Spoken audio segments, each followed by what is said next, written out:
Son las 10. Empieza, de paseo por la historia.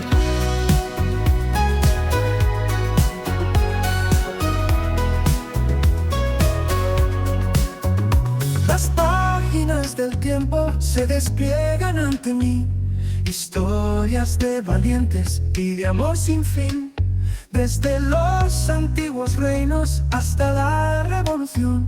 Camino por la vida con esta canción. Los héroes y villanos se mezclan al pasar, susurros en el viento de la eternidad. Biografías palpitan en mi corazón, narraciones de sueños y una gran visión. Fran González te invita a descubrir los ecos del pasado que no dejan de latir.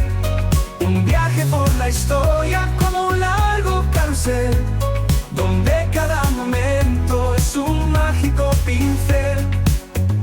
Románticos, poetas y guerreros sin igual, sus sombras me acompañan en cada paso al andar. Relatos de la tierra y también del mar, en este viaje solo falta comenzar. Los hilos dibujan en la arena su memoria, fotografías viejas salpicadas de gloria.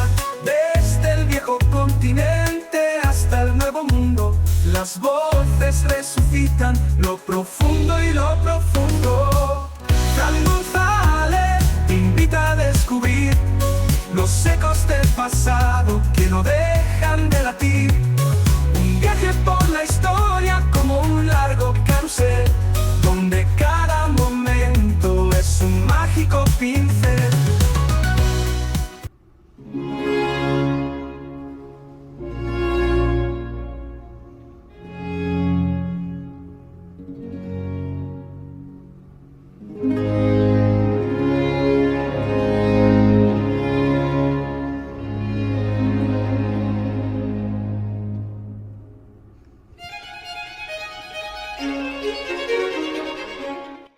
Buenas noches y gracias por acompañarme en un nuevo paseo por la historia, donde hoy volvemos a los reyes de España, en uno de los capítulos más singulares y a la vez más desapercibidos del siglo XVIII español. Un monarca que llegó al trono casi por sorpresa, tras décadas de espera y aislamiento en la sombra de una corte llena de intrigas. Hijo de un rey que había vivido obsesionado por la guerra y la sucesión, este soberano heredó un país agotado por conflictos interminables y decidió girar el timón hacia una dirección completamente distinta: la paz a toda costa. Durante 13 años mantuvo a España al margen de las grandes conflagraciones europeas, resistiendo presiones de Francia y de Inglaterra, mientras concentraba esfuerzos en sanear las finanzas, fortalecer la marina y modernizar la administración. Apoyado en una reina culta y profundamente unida a él, con quien compartía pasión por la música y las artes, impulsó un florecimiento cultural notable.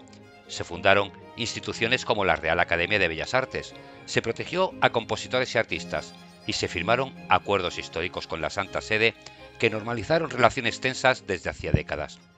Sin embargo, su historia también tiene un lado sombrío y humano. La melancolía que siempre le acompañó se transformó en profunda tristeza tras la pérdida de su esposa, llevándole a un retiro progresivo y a un final trágico en soledad. Un reinado no demasiado largo, pero intenso. Un periodo de calma y reformas entre dos grandes figuras borbónicas, un rey prudente, pacífico y olvidado con demasiada frecuencia. Y ahora sí, comenzamos.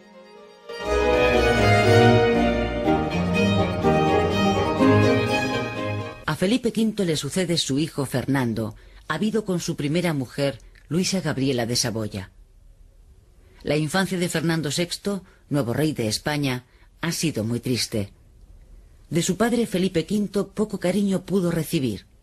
De su madre, la reina María Luisa, apenas un difuso recuerdo le queda. Con su madrastra Isabel de Farnesio mantiene malas relaciones.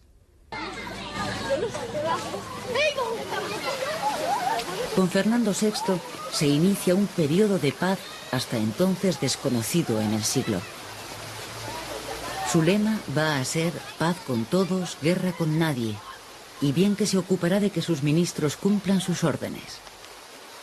En busca de una neutralidad que le equidiste de las rencillas entre Francia e Inglaterra, se adhiere al Tratado de Paz de Aquisgrán, que respeta el pacto de familia con Francia, pero que encuentra en Inglaterra un no rotundo a la devolución de Gibraltar y Menorca.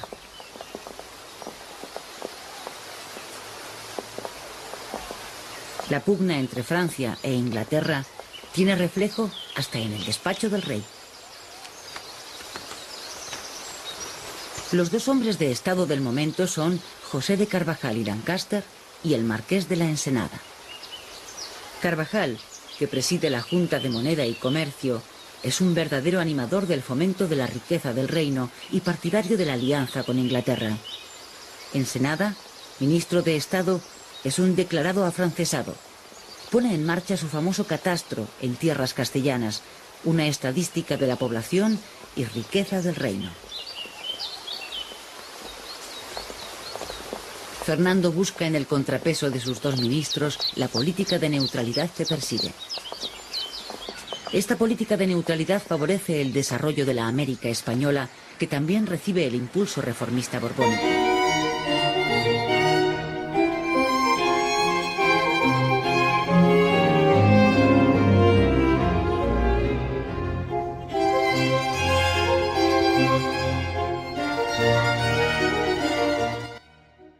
Tercer hijo de Felipe V y María Luisa Gabriela de Saboya, Fernando no conoce a su madre, que murió al poco de dar a luz. Sus dos hermanos también vivieron poco. Uno murió cuando él tenía 6 años, el otro, que llegó a reinar como Luis I cuando Fernando tenía 11. Pero la nueva reina, Isabel Farnesio, con la que contrajo matrimonio Felipe V en 1714, nada más cumplirse los lutos por la anterior, trajo al mundo 8 hijos más. Los hermanastros con los que convivió Fernando. Los historiadores han coincidido en señalar las diferencias que la madre estableció de inmediato entre hijos e hijastros. Pero no hay que descartar que estos sentimientos se mezclaran con la oposición política que despertaba la reina, sobre todo tras la muerte de Luis I en 1724.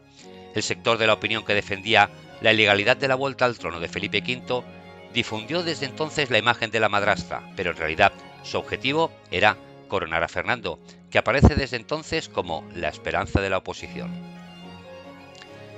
Fernando sucedió a su padre tras la muerte de este en 1746. En 1749 autorizó un encarcelamiento general de la población gitana, que condujo a la muerte a unas 9.000 personas. En el extranjero, su reinado resultó pacífico, ya que evitó con éxito involucrar a España en cualquier conflicto europeo. Se iniciaron cambios moderados en la administración española, incluidas reformas de impuestos, impulso del comercio y la marina española, así como la prohibición de la masonería. Sin embargo, los últimos años del reinado de Fernando estuvieron marcados por su inestabilidad mental, al igual que su predecesor directo, Felipe V. La inestabilidad mental es algo que ha acompañado a muchos de los Borbones. Fernando VI, llamado el Prudente o el Justo, nació en Madrid el 23 de septiembre de 1713 y fue bautizado en la iglesia franciscana de San Gil, sin demasiada solemnidad. Era el tercero en la línea de sucesión, por lo que, siguiendo la costumbre, su futuro podría ser o bien la vida militar o el clero. El hecho de que figure como el sexto Fernando se debe a que el rey católico era Fernando V de Aragón y que al casarse con Isabel mantuvo el número para marcar su posición como rey consorte de Castilla. En realidad, no han habido ni ningún Fernando ni primero, ni segundo, ni tercero, ni cuarto, ni quinto, como rey de una España unida. La infancia de Fernando estuvo marcada por el hecho de que su madre, la reina María Luisa Gabriela de Saboya, falleció a los 5 meses de su nacimiento, y de que su padre contrajo nuevas nupcias 7 meses después de haber enviudado con la princesa del Ducado de Parma, Isabel de Farnesio. Así que la nueva reina se preocupó más por la suerte y el futuro de sus propios hijos, dedicando todos sus esfuerzos en conseguirles en Italia un estado propio sobre el que pudieran reinar, lo que determinó en buena medida la política exterior de la monarquía de Felipe V durante las décadas siguientes, que por la de sus hijastros. Además, el rígido protocolo de la corte impedía el contacto directo de los príncipes con los reyes, ni comían juntos ni asistían a actos oficiales con sus padres. En aquella época, reyes y hijos hacían una vida prácticamente alejada, los unos de los otros. Los reyes a la suya y los hijos pues al cuidado de las sayas, los asesores, los consejeros, y de vez en cuando pues les ponían algún compañero de juegos para que no se aburrieran. Aún así, la educación de Fernando no se diferenció de los hermanastros. Todos los infantes fueron amamantados por nodrizas, generalmente procedentes del norte, y cuidados por un nutrido personal femenino, sin mucha intervención de la reina y aún menos del rey. Luego, hacia los 8 años, se les formaba y se les ampliaba el personal que les tutelaba. Además, se les asignaba un cuarto propio. Y ahora ya sí, este personal estaba ya compuesto de hombres: el ayo, maestro de diferentes artes, el sacerdote, etc. Los muchachos compartían los juegos y los ejercicios caballerescos. Se les enseñaba también algo de esgrima y algunos pasos de danza y música, pero la pasión de la familia siempre fue la caza, a la que Fernando se refiere tempranamente en un ejercicio escolar a modo de carta dirigida a su hermano Carlos, que parece destacar ya de niño en este arte. Mon cher frère, mi querido hermano. Hay que decir que la comunicación entre los miembros de la familia real era en francés, porque era la lengua de la nobleza europea. El idioma oficial de Europa en aquella época era el francés, y en las cortes internas como en la española, el idioma que se hablaba también era el francés. Fernando escribe con grandes letras a su hermano: tu hermosa cacería me dio tanto placer que me habría sentido como si yo mismo hubiera jugado el papel más importante en ella. Por lo demás, en la corte reinaban la rutina y el rigor. Ya hemos dicho que el contacto con los padres era mínimo, por no decir ausente. Desde niños se acostumbraban también ellos a ver a los soberanos inaccesibles, cercanos casi a la divinidad. Las primeras diferencias de trato que sufrió Fernando cuando era niño se produjeron al ser proclamado príncipe de Asturias tras la muerte de su hermano Luis I. El príncipe juró en San Jerónimo ante las Cortes el 25 de noviembre de 1724, al tiempo que recibía al duque de Béjar como jefe de su casa, a la que se incorporaban también el antiguo ayo, el conde de Salazar, que había sido teniente desde 1721, Carlos Arizaga, y un nuevo confesor, el padre Bermúdez, además de otros altos cortesanos.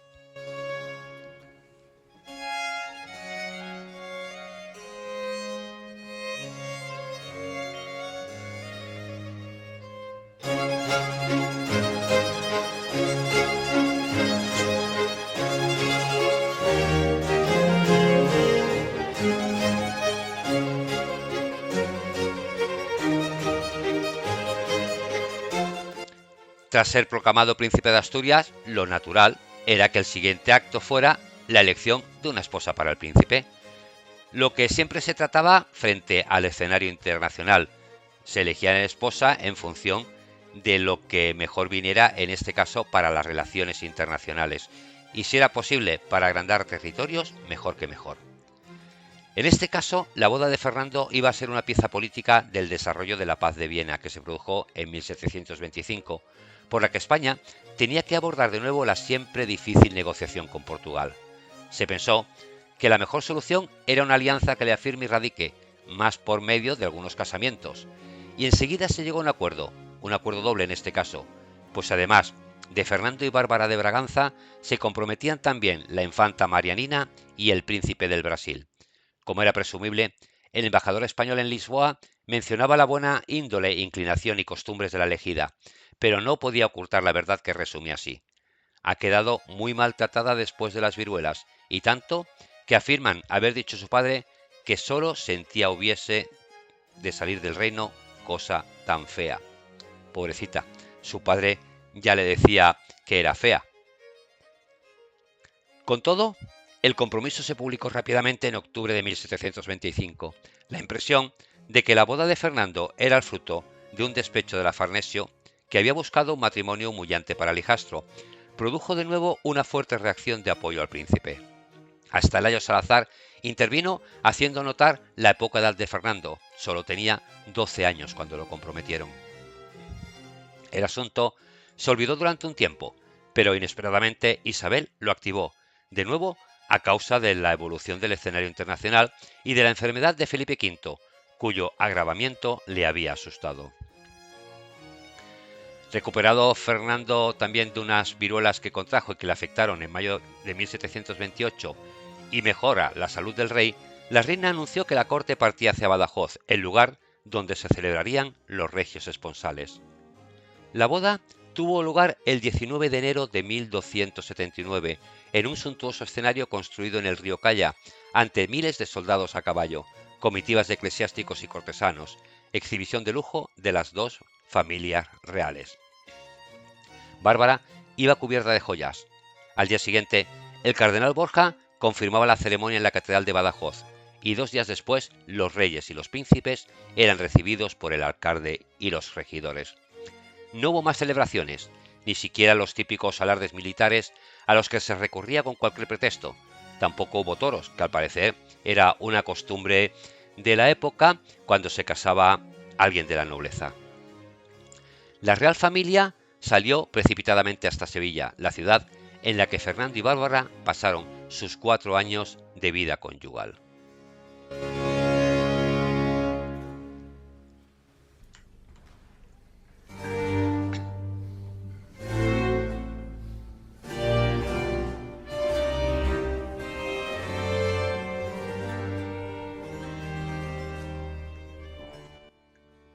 Durante la mayor parte de los 22 años en que fue príncipe de Asturias, Fernando y su esposa, la princesa portuguesa, con quien se había casado en enero, vivieron aislados de la corte y con las visitas restringidas. La orden de 1733, de esta especie de arresto domiciliario de los príncipes, como lo llamó el historiador Pedro Voltes, partió de la reina, como no podía ser menos, Isabel de Farnesio, quien quería impedir que mantuvieran contacto con los grupos casticistas y contestatarios de la nobleza castellana y de la corte, que propugnaban una nueva abdicación de Felipe, cuya salud mental continuaba deteriorándose. Recordemos cuando hablamos de la figura de Felipe V, ¿no? A veces se hacía el muerto y a veces se creía que era una rana y se metía en las charcas de palacio a croar. Como podemos imaginar, con semejante rey, pues muchas de la nobleza querían que el hijo asumiera el poder cuanto antes, ¿no? Y ante eso, ¿qué hizo Isabel de Farnesio? Prácticamente los encarceló. ¿En un palacio? Sí, pero sin poder salir. En mayo de 1733, la familia regresó a la rutina de los palacios reales: Alcázar, Aranjuez, El Retiro, San Ildefonso, El Escorial. En cada uno hacían una estancia temporal, donde empezaban los largos años de espera de la solitaria pareja, constantemente involucrada en las luchas del poder. Así, el reglamento de la conducta del príncipe de Asturias, aprobado en el verano de 1733, poco después de la vuelta a Madrid de la corte, después de deambular por Sevilla y otras poblaciones andaluzas, durante los 5 años anteriores para intentar restablecer la salud mental y física del rey, determinaba que don Fernando y doña Bárbara podrían ser visitados cada uno por solo 4 personas, cuyo nombre y cargo se les indicaría. No podían recibir a otros embajadores que los de Francia y Portugal. Los príncipes no debían comer en público, ni salir de paseo, ni ir a ningún templo o convento. Se suprimió también la asistencia del príncipe al Consejo de Gobierno y todo despacho con él, y en especial cualquier trato con el primer ministro. Y en suma, toda visita suya a sus padres. También hubo constantes intrigas en las embajadas a causa de las siempre difíciles relaciones entre España y Portugal, o de la particular alianza con Francia, que provocó en 1733 un serio incidente entre los reyes y los príncipes, lo que contribuyó al alejamiento de Fernando de la política. Se difundió que en adelante se vería privado de ver a su padre, asustado realmente ante las conjuras que le contaban, mientras era público el odio de Isabel hacia Bárbara. Se reforzaba así el tópico de la dulce pareja solitaria que se conformaba mutuamente ante la adversidad, explotado hasta la saciedad por la prensa amarilla de la época. En aquella época ya existía también la prensa amarilla que se cebaban en los príncipes. Los célebres coloquiantes Perico y Marica alimentaban magistralmente el sentimiento popular en estos versos. Dentro de palacio tan solo se encuentran, que no hay quien los sirva, vianda a la mesa, y así se asisten y así solos cenan, solos se desnudan y solos se acuestan. La mayoría de edad del príncipe, que se cumplía en 1738, generó nuevas tensiones. Para el cardenal Molina, gobernador del Consejo de Castilla, eran vanas esperanzas, que en nada podían inquietar el gobierno que veneramos. Sin embargo, los pasquines llegaron incluso hasta el cuarto del príncipe. La embajada francesa era uno de los centros de las intrigas, lo que había provocado ya, a solicitud de Felipe V, la sustitución del embajador, conde de Vaucrenán, en abril.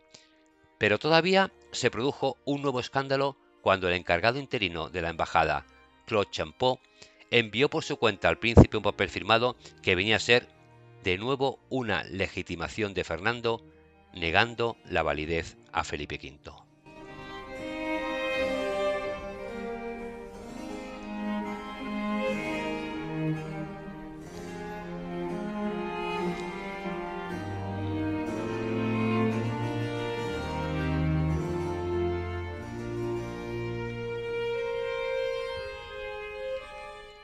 La oportunidad de la mayoría de edad pasó. El nuevo embajador francés, conde de Lemarque, fue enviado inmediatamente para mejorar las relaciones con los reyes, lo que cumplió con tanta eficacia que se distanció en exceso de los príncipes, muy molestos desde entonces con la familia francesa. El embajador fue uno de los que más contribuyeron a difundir la imagen del príncipe enfermo y melancólico. En enero de 1739 comunicaba a Versalles que a Fernando le falta, naturalmente, lo que a los que entran en la música en Italia, entre otros dicterios como este príncipe tiene mucho fuego pero no produce llamas. Se encuentran en él movimientos necesarios para contentar a una mujer, pero los rumores de que Fernando sufría también los vapores como su padre, o sea, que su cabeza se le empezaba a ir, se empezaron a extender por las cortes europeas. Fernando apenas era informado de las negociaciones entre España y Francia, que desembocaron en un segundo pacto de familia, el firmado en Fontainebleau el 28 de octubre de 1743. El nuevo embajador, Louis-Louis Guerapin de Bourgual, obispo de Rennes, un hombre intrigante y altivo, incrementó la opinión desfavorable contra Francia, sobre todo cuando se empezó a conocer la falta de lealtad de los franceses en el tablero internacional. Fernando y Bárbara se dolieron una vez más del trato desigual que recibían. Así llegó al fin, tras 46 años de reinado, la muerte de Felipe V el 9 de julio de 1746. Fernando VI, la esperanza, llegaba al trono en un clima de alegría popular y de confianza de la élite política que contrastaban con la tristeza de Isabel de Farnesio y los negros presagios que hacían sus hijos sobre su futuro. Llevaban razón, pues desde el primer día de la reina viuda se convirtió en víctima, incluso en un símbolo del nuevo rumbo tomado por el hijastro. Un pasquín decía que Fernando e Isabel, en la farsa de mandar, no le volverá a dar el más ínfimo papel. Otro, que la madrastra, arrumbada cual juramento sarnoso en el muladar, solo podrá gobernar sus naguas y su aposento.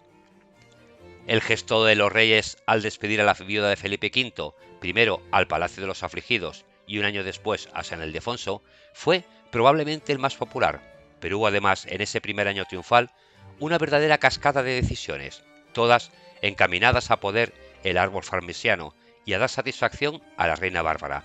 Tanto en Londres como en Versalles se decía que más bien Bárbara era la que sucedía a Isabel y no Fernando el que sucedía a Felipe.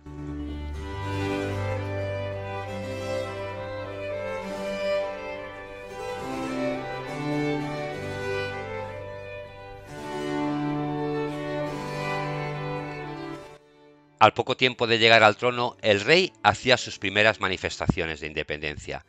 Ya no quería ser gobernado por Francia, no lo sería tampoco por Portugal. Se le atribuyó esta frase como tantas otras: paz con Inglaterra y guerra con nadie. Y se consiguió en este primer año decisivo que el rey fuera respetado y popular. Fernando VI había declarado que mantendría en sus puestos a todos los cortesanos que heredó de su padre, pero tras el verano de 1747 apenas quedó ninguno, con una excepción muy notable, el marqués de la Ensenada, que conservó sus 4 secretarías: Hacienda, Guerra, Marina e Indias. Con suma habilidad, este farnesiano se ponía del lado de Carvajal, el hombre fuerte en esos comienzos del reinado, hasta conseguir la confianza de la nueva reina.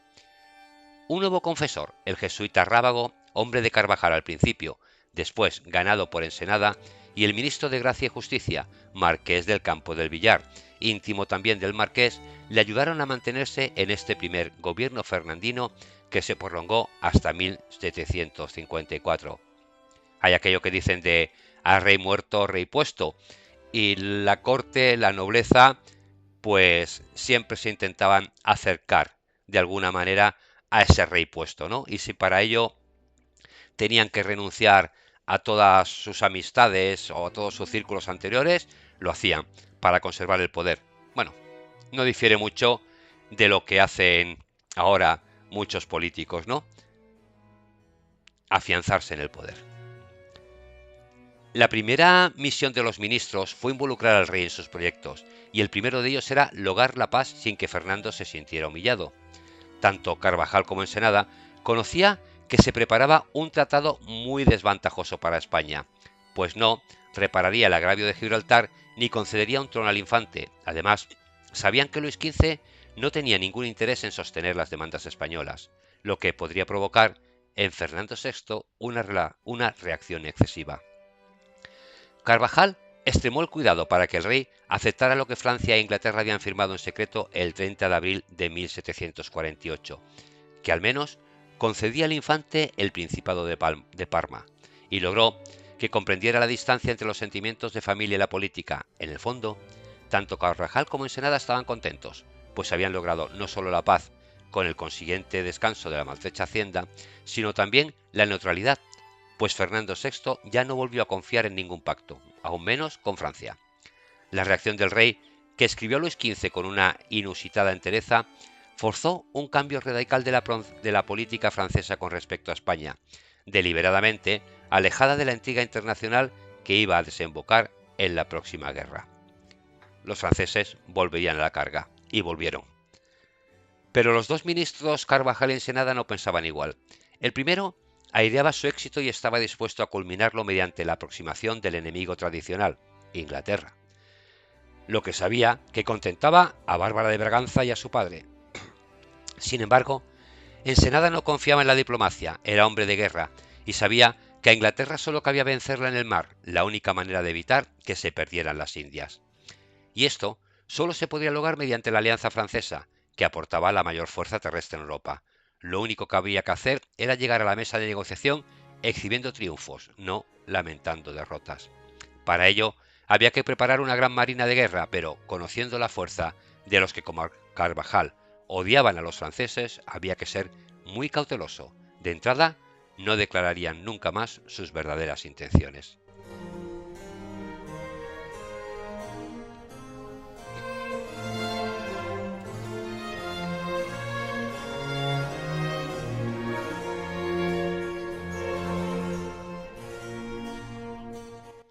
Tras firmar la paz de Aquisgrán el 20 de octubre de 1748, la diplomacia de Carvajal empezó a dar resultados. El ministro firmó el Tratado de Límites con Portugal, un tratado de comercio con Inglaterra llamado de Madrid, que tuvo poco desarrollo, y el Tratado de Aranjuez con Austria, que dio la paz a Italia hasta las campañas napoleónicas.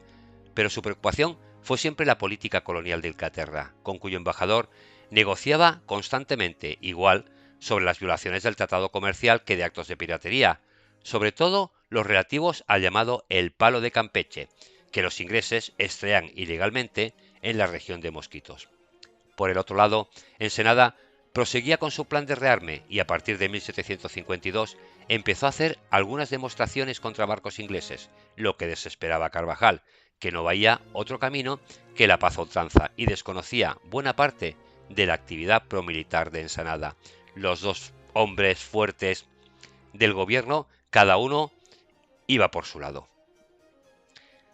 Pero el rey conoció poco de estos asuntos, pero no así la reina. Ella siempre informada. Solo ella conoce lo que se debe decir u ocultar al rey. Se escribía el embajador portugués Vilanova en julio de 1747. Del Tratado de Límites, que había sido al principio un simple arreglo de la frontera entre España y Portugal en la colonia de Sacramento, solo supo Bárbara de Braganza a Fernando VI se lo ocultaron todo. No era conveniente ni para los ministros ni menos para Bárbara que el rey supiera que la situación era prácticamente de guerra en el Paraguay, con su suegro, el rey de Portugal. Carvajal fue más sincero en el contencioso con Inglaterra, pero extremando la cautela, pues la irritación del rey podía ser extrema, incluso provocarle una crisis, pues se negaba a aceptar que nadie le hostigara una vez que él se había declarado neutral. También el Tratado de Aranjuez le provocó disgustos, pues los hermanastros Felipe y Carlos se negaron a aceptarlo por ser lesivo para sus intereses.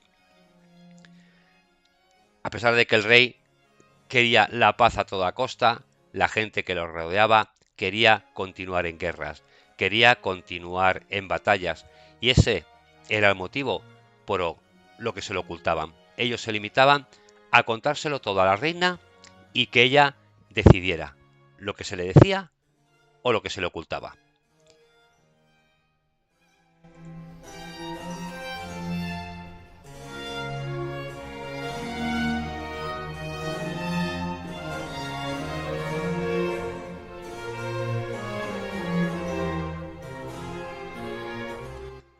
Más alegrías le proporcionó el concordato con Roma, firmado en 1753, tras arduas negociaciones llevadas en secreto por Ensenada y sus más directos colaboradores. De esto no se enteró ni siquiera Carvajal. El concordato tranquilizaba a Fernando en uno de los asuntos que más le preocupaban, sus relaciones con el Papa. Él siempre pensó que Roma debía dispensarle un trato especial y cualquier roce le producía inquietud. Los reyes de España generalmente siempre han tenido muy buena relación con el Vaticano, entre otras cosas porque también eran los que más dinerito aportaban. Era cuestión de orgullo regio, como el confesor apreciaba. El rey respira muchas veces en que el Papa le desprecia y que es necesario que sepa el Papa lo que puede un rey. En el otro lado de la política, la que desarrollaba Ensenada en el interior, el rey conocía todos los proyectos. De fuera, el pobre no se enteraba de nada, pero lo que se hacía de fronteras para adentro, esto sí. Fernando VI firmó los decretos de la única contribución, las ordenanzas de Marina, el decreto contra los gitanos. También dio el visto bueno a la abolición de rentas provinciales, la reducción de los juros, la creación del Real Giro, un banco de pagos en el exterior que ahorró mucho dinero a la hacienda, o la reforma de las casas reales que provocó la dimisión de algunos altos cortesanos, nobles resentidos desde entonces contra el marqués. Muchas de estos impuestos o de estas creaciones todavía las tenemos hoy día. En realidad, la creación del Real Giro es algo que con el tiempo nos llegaría como la casa de correos. Los años 1748-1751 fueron los años dorados de la feliz pareja real, aunque siempre rondaba la enfermedad. No solo la conocida del rey, la salud de la reina, que nunca fue buena, empezaba a preocupar. En agosto de 1751, uno de los catarros de Bárbara fue más serio de lo habitual, y el rey hizo venir al médico Andrés Piquer a la corte. Se trataba en realidad de asma, que le producía constantemente una tos seca y con frecuencia muchos ahogos y respiración fatigosa. En las instrucciones al embajador francés en abril de 1749 ya se decía que la reina podría morir en uno de esos accidentes, por lo que incluso pensaban en una presunta segunda boda de Fernando, con el interés puesto en la sucesión. En Versalles, ahora se creía que el rey era demasiado vigoroso y que la estéril era Bárbara, al revés de lo que se venía aceptando desde las frivolidades que contó el embajador Lemarque sobre la anatomía de Fernando VI. Preocupaba también la glotonería de la reina y la ausencia de ejercicio en sus hábitos de vida. El rey, al menos, hacía ejercicio cazando, pero Bárbara de Braganza frecuentemente ni el paseo, pues con cualquier disculpa utilizaba la silla de manos, incluso en Aranjuez, donde a partir de 1752, Ensenada y Farinelli, el cantante, construyeron la célebre Escuadra del Tajo, el apogeo de la feliz corte teatral, musical y acuática fernandina. Los reyes disfrutaban sobre todo al conocer las grandes obras que los ministros realizaban. Así, Fernando VI presenció en persona las obras del puerto de Guadarrama y se mostró complacido al saber que algunas de las reales fábricas dirigidas por Carvajal llevaban su nombre y el de la reina, como la de Guadalajara o la de Ezcaray, San Fernando y Santa Bárbara. También la creación de la Academia de Bellas Artes por Carvajal fue celebrada, igual que algunas de las obras emblemáticas del reinado, como las cartas eruditas del padre Feijóo, protegido directamente por Fernando VI, o la España Sagrada del padre Flórez, cuyos primeros volúmenes aparecieron en 1747. Con estos, formaba una legión de escritores y artistas, muchos de ellos involucrados en la buena marcha de la monarquía. Flórez no podía ser más elocuente en su apoyo al rey en la dedicatoria de su obra. Las artes y las letras pueden conquistar dentro de un reino tanto como fuera las armas, y acaso con más utilidad, más seguridad y menos dispendios.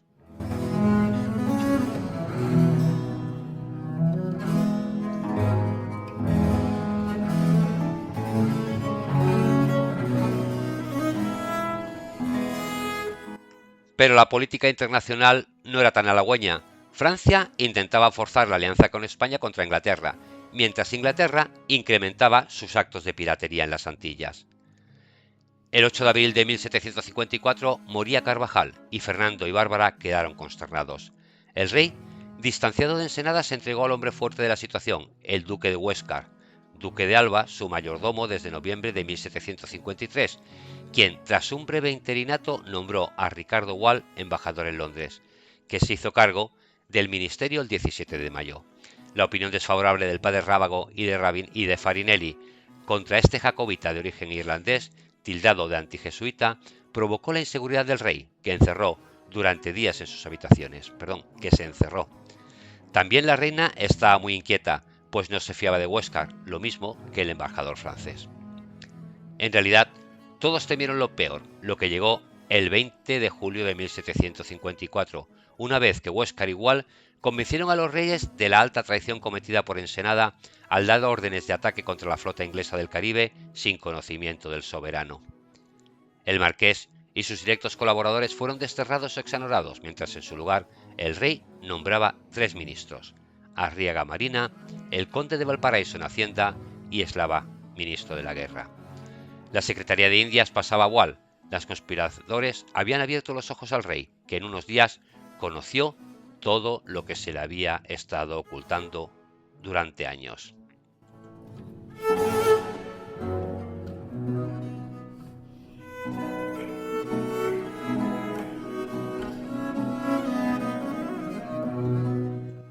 La situación de la corte cambió radicalmente, pero sobre todo cambió el rey, que no volvió a confiar en sus ministros como antes, ni siquiera en Rábago o en Farinelli.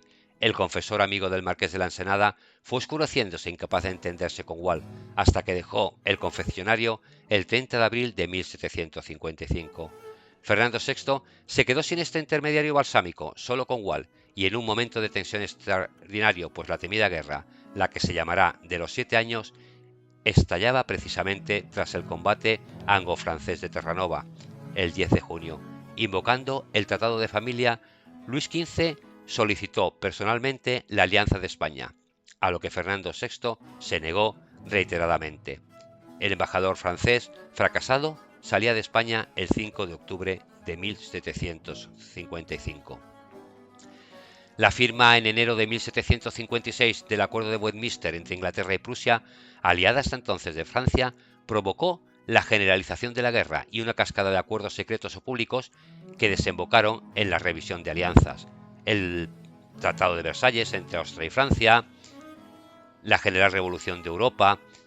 En abril, Francia invadía Menorca, que era inglesa desde 1712, y se le ofreció a España a cambio de que entrara en la guerra, lo mismo que hizo Inglaterra con Gibraltar. Más tarde, incluso la emperatriz escribió a Bárbara de Braganza para solicitar la adhesión de España al Tratado de Versalles, pero Fernando VI nunca rompió la neutralidad. Val tuvo que ir sorteando ofrecimientos y, sobre todo, evitando trampas, que es lo que eran en realidad algunos incidentes, como el apresamiento del Antigallicán en la bahía de La Coruña en diciembre de 1756 o la captura de la flota bacaradera vasca en julio de 1758. Ya sabemos que, en el futuro, España recuperaría Menorca, pero Gibraltar sigue siendo inglesa. En este clima de tensión internacional, la reina enfermaba seriamente. A finales de 1755 aparecieron los primeros síntomas del mal, un cáncer de útero, y en febrero los primeros bultos en las ingles. En mayo, cuando fue llevada a Aranjuez, ya estaba llena de tumores. Llegó al Real Sitio, según decían las crónicas de la época, molida y quebrantada, aunque aún se levantaría para dar algún paseo con Fernando. Incluso acudió a la ópera el día del Santo del Rey. Sin embargo, estaba prácticamente desahuciada. Tras muchos sufrimientos, la reina Bárbara fallecía en la madrugada del 27 de agosto de 1758.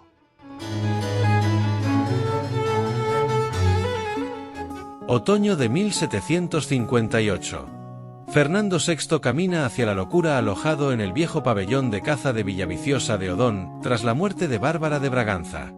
La reina ha fallecido en Aranjuez después de una interminable agonía que ha agotado las fuerzas del rey en el peor momento posible. Francia e Inglaterra libran la Guerra de los 7 años y presionan a Madrid para que tome partido, aunque por razones muy distintas. París quiere la entrada de España, Londres, evitarla. Mientras, Ricardo Wall, el hombre fuerte del gobierno, trata de mantener la paz en medio de las intrigas de Isabel de Farnesio, que busca la abdicación de Fernando en su hermanastro Carlos, rey de Nápoles, y de los espías que tienen a las cortes europeas pendientes del desenlace. Este pasaje captura el tono melancólico y crepuscular del libro, centrado en la soledad del rey y el delicado equilibrio político. Si buscas un extracto más interno del texto narrativo, lamentablemente no hay fragmentos extensos.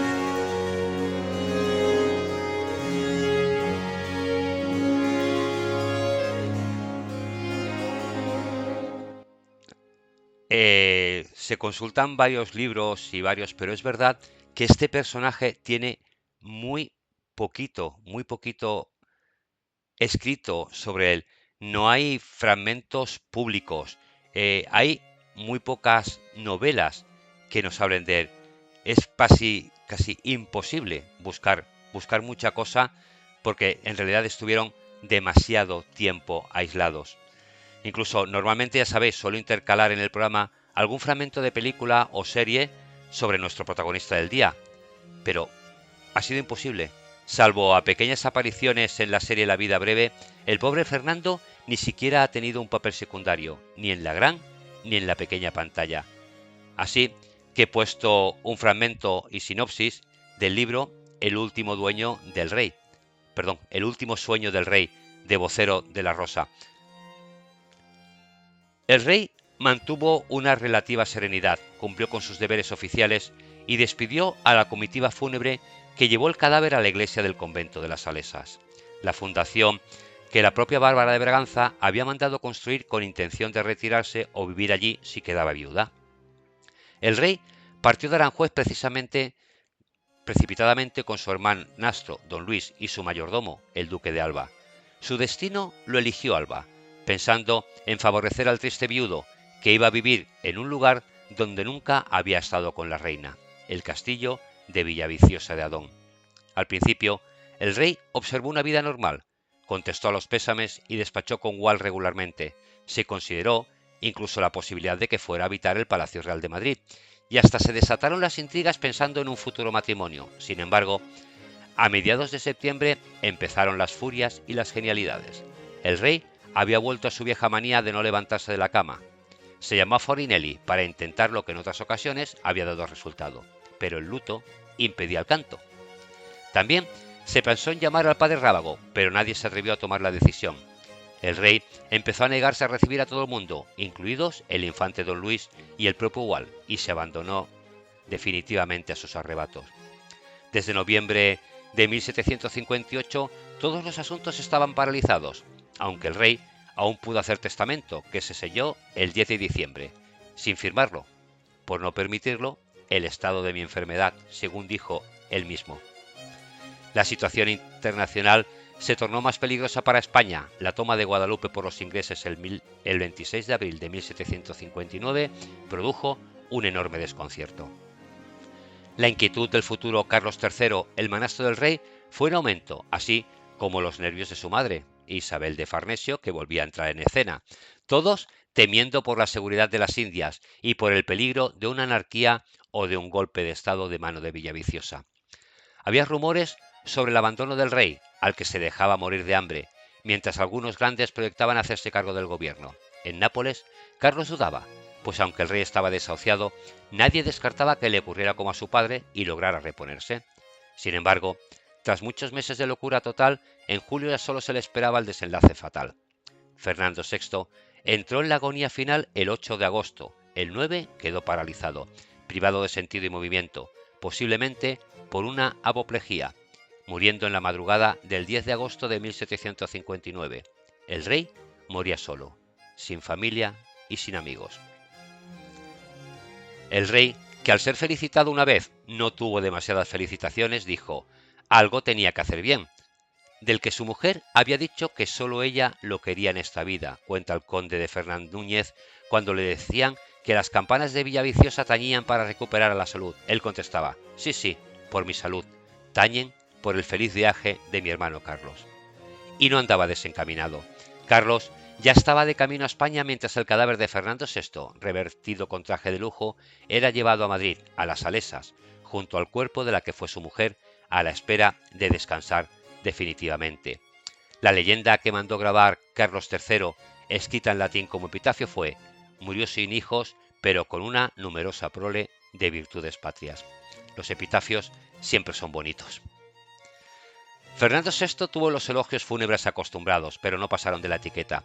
La imagen del Pacífico se había resentido al difundirse los extremos a los que llegó en la locura postrera, mientras la publicación del testamento de Bárbara de Braganza provocaba una oleada de indignación, pues se exageró enormemente los millones que dejaba a su familia portuguesa. Con Isabel de Farnesio en Madrid esperando a su adorado Carlos, se multiplicaban las adhesiones del nuevo rey, del que se difundían sus logros en Nápoles y sus muchas virtudes políticas. Tanto se esperaba ya a Carlos III que el reinado de su hermanastro se empezó a considerar un paréntesis, una sala de espera, que es como generalmente ha sido tratado en la historiografía, sobre todo desde que Menéndez Pelayo lo tachara de mediocre en todo.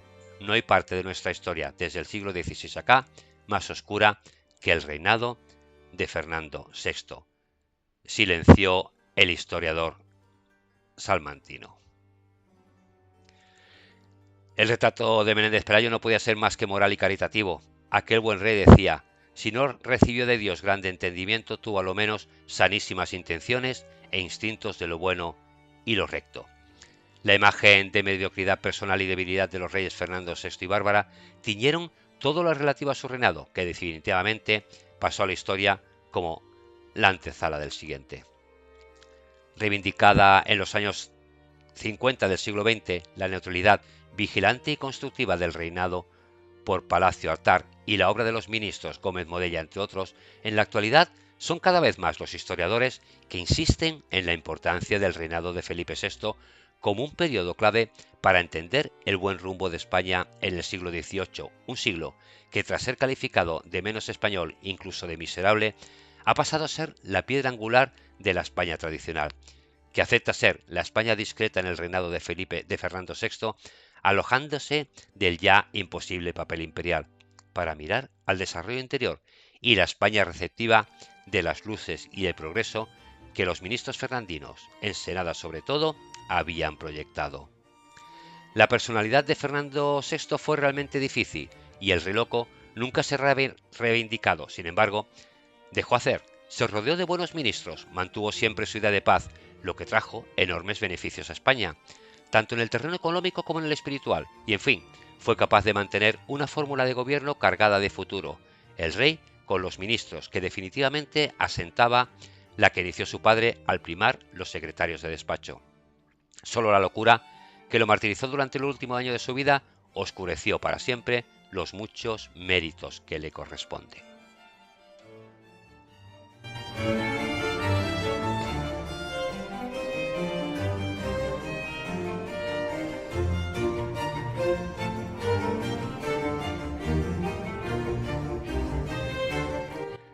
Y para acabar con nuestra pista musical de hoy, lo haremos con una canción de una pareja que, al igual que Fernando y Bárbara, lucharon para sacar adelante su hogar y su relación. Gracias por haberme acompañado en este paseo de hoy. La semana que viene volveremos con un nuevo personaje de la historia. Y ahora sí, os dejo con Francisco Gómez y Contra toda adversidad. Buenas noches.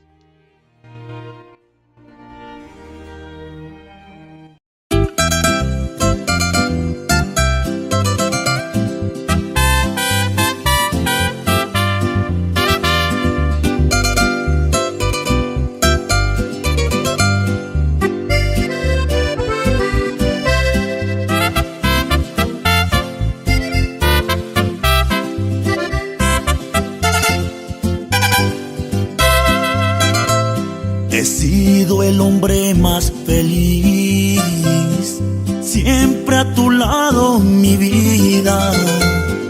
¿Qué más podría pedir?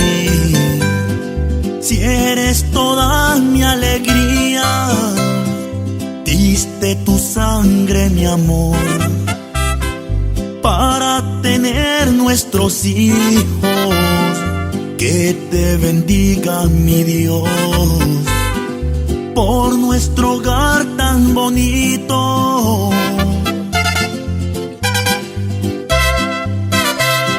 Siempre luchando los dos contra toda adversidad.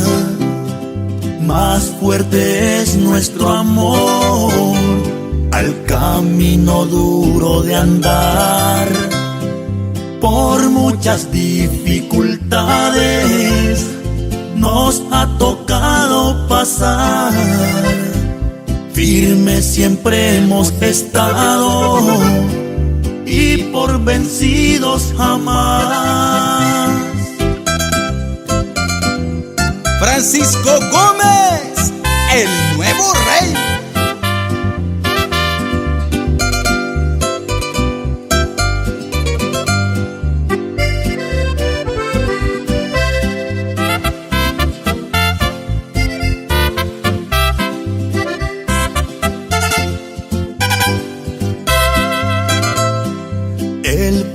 De nuestra unión más alegra nuestro hogar.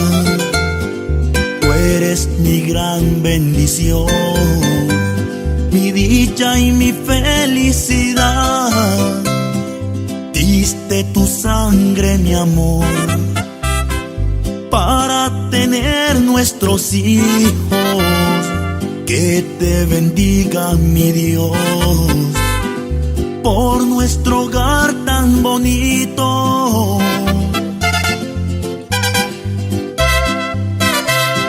Siempre luchando los dos contra toda adversidad. Más fuerte es nuestro amor al camino duro de andar.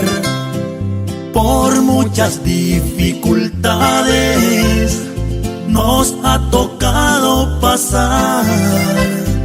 Firmes siempre hemos estado y por vencidos jamás.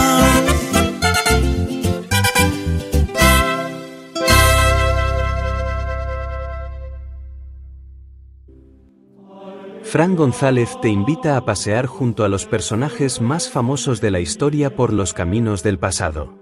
De paseo por la historia, todos los martes a las 22 horas.